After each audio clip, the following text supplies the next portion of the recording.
This is John Kaiser in Vancouver at the Metals Investor Forum, November 10th, 2017. I am here with Jim Greig, CEO of Crystal Exploration. Welcome to Vancouver, Jim. Thanks, John. Thanks for having me.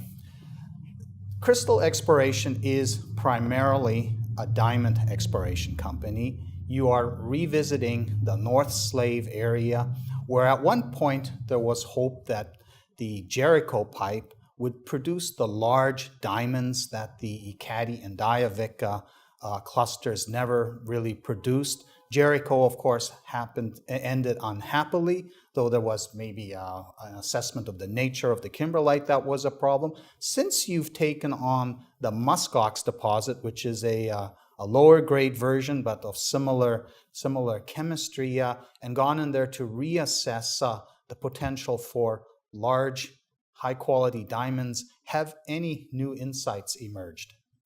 We had some success over the past year at Muskox. We did recover some 0.25, 0.3, and 0.4 gemstone quality stones from the pipe. But the pipe does require a larger magnitude bulk sample. So with the data that we collected over the years, what we hope to do is some consolidation around Muskox. We've identified 6 very good high priority bullseye targets for test drilling. And we hope that these targets, once proven, add some significant value to bring Muskox back into production. Now, presumably you generated those targets first with more detailed geophysical surveys than the earlier exploration passes had at their disposal. Have you done any indicator mineral sampling and received the results? Do they tell you what kind of kimberlite pipes these might be, and what type of diamonds, eclogitic, peridotitic, they might host if they are diamondiferous? Yep, so for the moment, what we have is some exceptionally good historical data that has led us to generate these targets along with some new geophysics. The geophysical targets are sitting at the heads of Kim trains. There is diamond indicator mineral indications in addition to kimberlite indicator minerals. However, we have a large quantity of kimberlite indicator minerals being processed at the lab as we speak. We anticipate results within the next month or two, and these should help provide more substantive proof that our targets are indeed bona fide. We've got some early stage results back already, and there are indications that there's more targets to add to our total. But in terms of the type of kimberlite, whether it's eclogitic or peridotite, that's to be determined, and we'll have a better understanding of that with the chemistry results. Now, a problem with Muskox on its own is it's not large enough to become a standalone operation.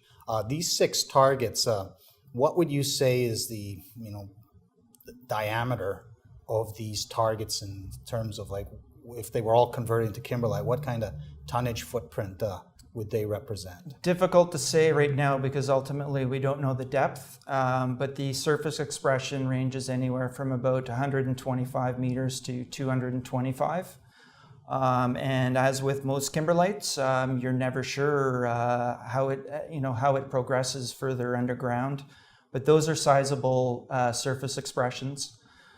The one note on Muskox is that we ultimately don't know the depth. The holes that were drilled there, bulk samples, all ended in kimberlite and all ended in diamond-bearing rock. So ultimately, Muskox could actually prove to be a fairly sizable pipe with more work. Yeah.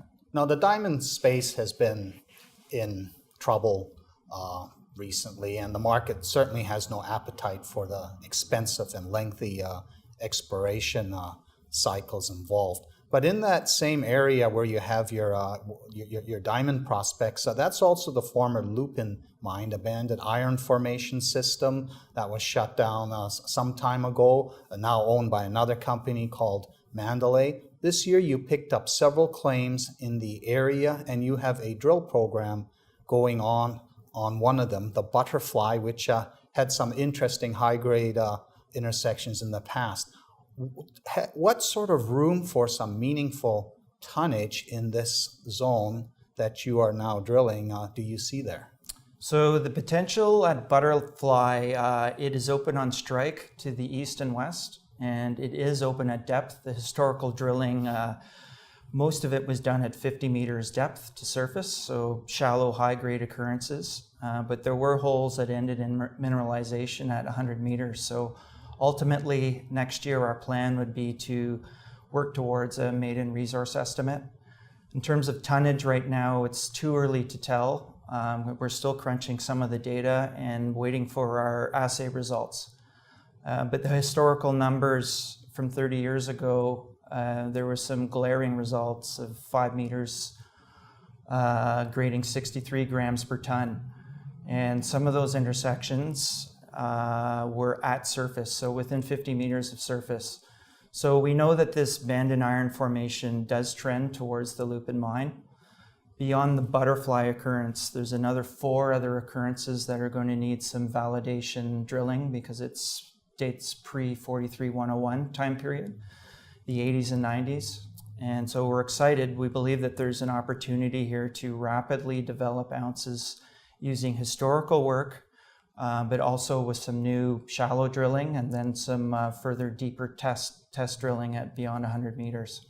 If there's a significant zone there at Butterfly, what sort of fresh perspectives did Crystal bring to bear that would explain why the previous operators left this there to be discovered and made bigger many years later? Yeah, that's a good point. I mean, part of the rediscovery for Crystal is the fact that this work was done when operators used a 5 gram per ton cutoff during the 80s and early 90s. Nowadays, mines are profitable in the region, open pit with 3, 4, and 5 grams.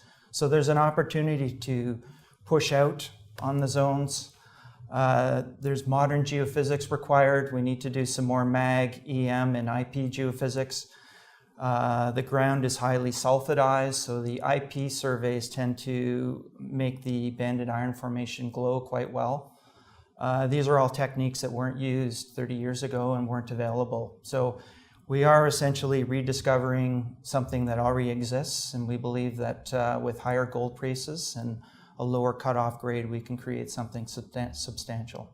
If there's a renewed interest in these banded iron formation systems, in your diamond-focused holdings, as you do the regional work to see if there's some overlooked pipes, have you encountered any other gold potential that's present within your diamond holdings? Yes, indeed. We're actually looking at adding claims within our region, significant claims that have had historical work. So we're looking to take more of a regional focus and accumulate some very good gold ground in addition to diamond ground.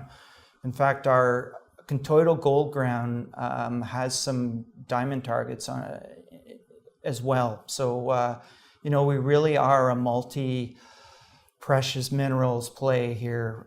Gold and diamonds are prolific in the area. It's proven. And there are profitable mines operating not only in Nunavut, but south of us in the Northwest Territories. I have been talking with Jim Greig of Crystal Exploration in Vancouver. Thank you, Jim. Great. Thanks, John.